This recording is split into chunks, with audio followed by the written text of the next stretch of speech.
and welcome to finally another spell video. I've been doing a lot of book reviews recently, which I love doing, but I wanted to do something a little bit different.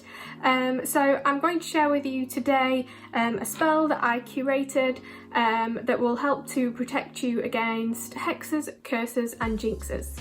One of the first videos that I did for YouTube was actually a spell bottle video, and that's now had over 7k views, so thank you so much to everybody that's checked out that video and for all the lovely comments that were left on it. It was for a home protection spell bottle, and it's actually what's inspired this particular video, because a lot of people in the comments did ask whether that particular spell would help to protect them against hexes, but actually the particular energies that were in that other spell bottle were more suited to the home and just maintaining positive energies within the home. So here is a protection spell bottle that will help to protect you from curses, hexes and jinxes. Before I get onto the actual spell bottle and the spell itself, I think it's important to have a little bit of a background information about this type of magic. It's important to research and be knowledgeable about your craft and the spells that you're casting before just jumping into it. Firstly, it's important to note that this video and spell is not about whether hexing or cursing is something you should or shouldn't do. I'm not going to go into the morality of it, the different beliefs surrounding cursing and hexing, as that's a whole other topic. Ultimately, the decision of to hex or not to hex is down to the individual, their personal path and their beliefs. Whether you choose to hex or not, it's still important to have an understanding of this type of magic and to make sure that you're protecting yourself against it. At this point, you may be wondering, is there a difference between a jinx, a hex and a curse? Often they're used interchangeably, but they're all considered spells to malign or to cause harm to someone, but there are some subtle differences. A jinx can be done consciously or subconsciously, so you may jinx someone knowingly or unknowingly.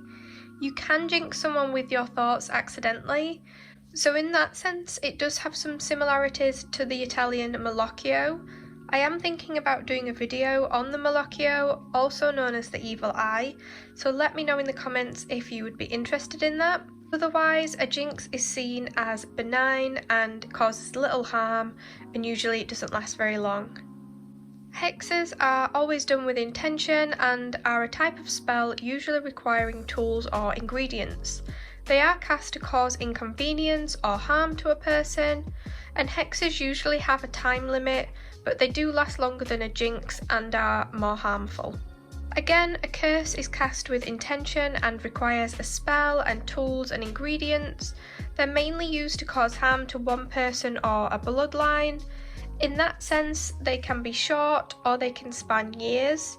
Whereas a hex can be an inconvenience, a curse is a lot more severe.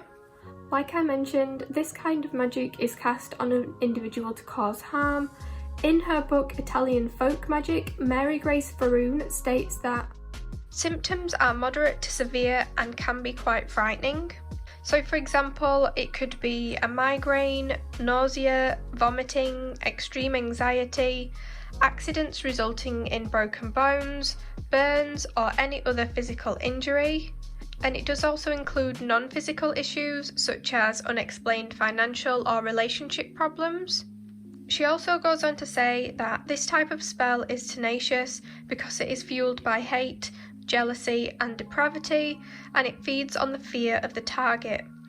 All it requires is motivation and intent to do harm. You may be here because you are worried about someone casting a hex or a curse on you, or sending negative energy towards you. Starhawk, in her book The Spiral Dance, notes that people often worry about being attacked magically. Actually, psychic attacks occur extremely rarely and are even more rarely effective. Paranoia is a far more pressing danger than psychic warfare. So keep this in mind, not every headache or bad day is going to be the result of a hex. Lastly, before we start, it is important to be aware that this spell is specifically for protection against curses, hexes and jinxes that someone may try to cast against you. If you believe that you have already been cursed or hexed, then you must break that curse before casting this spell. It's not effective against any spells that have already been cast against you. There are different ways to find out if you have been cursed or hexed and to break them. Just remember to do your research, and as Mary Grace Fahrun says in her book, it does not require thousands of dollars in order to break a curse. Some of the things that you will need for this spell are a small bottle or a container to cast the spell in. It can also be done as a charm bag. I would recommend a black pouch for this particular spell. You'll also need a black pen and a black candle to seal the spell, along with a lighter or matches. The ingredients that you will need for this particular spell are incense, preferably one that is blended to suit your intentions. In this case, I'm using protection. You will also need a bay leaf, or a small piece of paper will do instead. Salt, because salt is the best purifier and all round is good for protection. Next, I will be using rose thorns, but these can be replaced with eggshells or nettles, basically something that is sharp or stings. Often these are used in hexes and curses to cause harm. However, here they work as a protective force and can cause the hex or curse to bounce back to whomever has cast it. Next is cumin, something that you might find in your kitchen. It's got a very strong scent and is used for protection against people with ill intentions. It keeps them away from you and out of your life. Clover, which again is good for protection, but specifically against psychic attacks and to ward off malevolent spirits. Lastly, I'm going to use a lavender, cornflower and rosemary blend. This will help to bring balance to the spell. You don't have to use all of these, just one or two of them would be fine.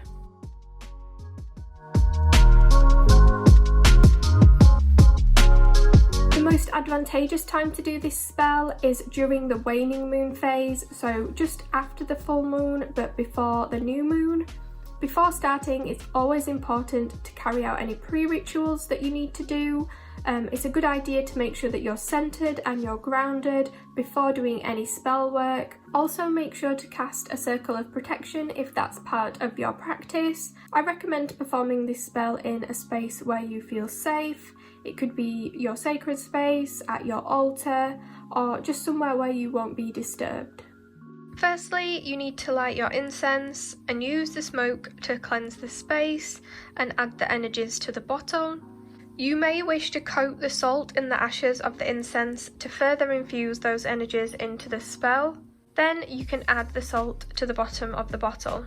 Next, take your bay leaf or your piece of paper and write your name or initials onto it. It could also be the name or initials of someone else if you're making this spell bottle for someone else.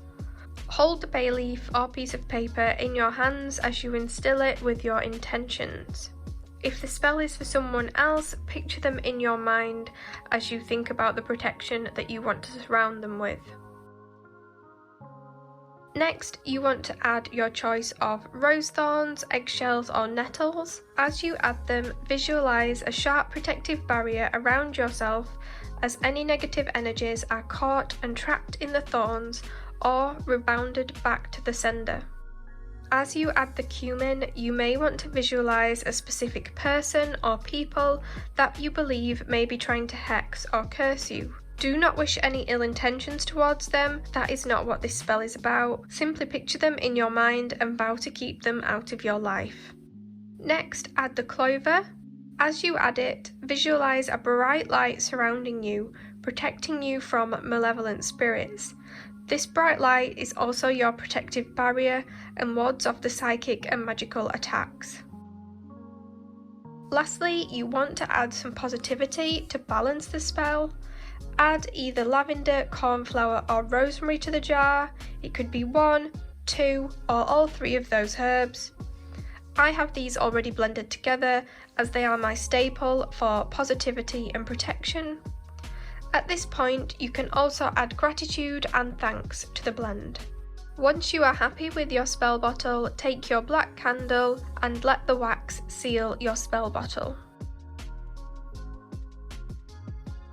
As an optional step, if you like working with crystals, you can set your spell bottle out with crystals that are good for protection, something like black tourmaline or amber or other crystals of your choice.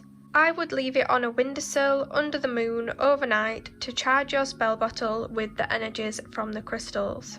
And there you have it, your personal hex protection spell bottle. Make sure you carry it with you in your pocket or in your bag to ward off any negative energies that have been directed your way. Okay, well that's it for today guys. I hope that you enjoyed this video. Please let me know if you decide to try this spell. Also, if you have any questions about it, then do leave them down in the comments and I will do my best to answer them. Thanks for watching guys, and I will see you in the next video.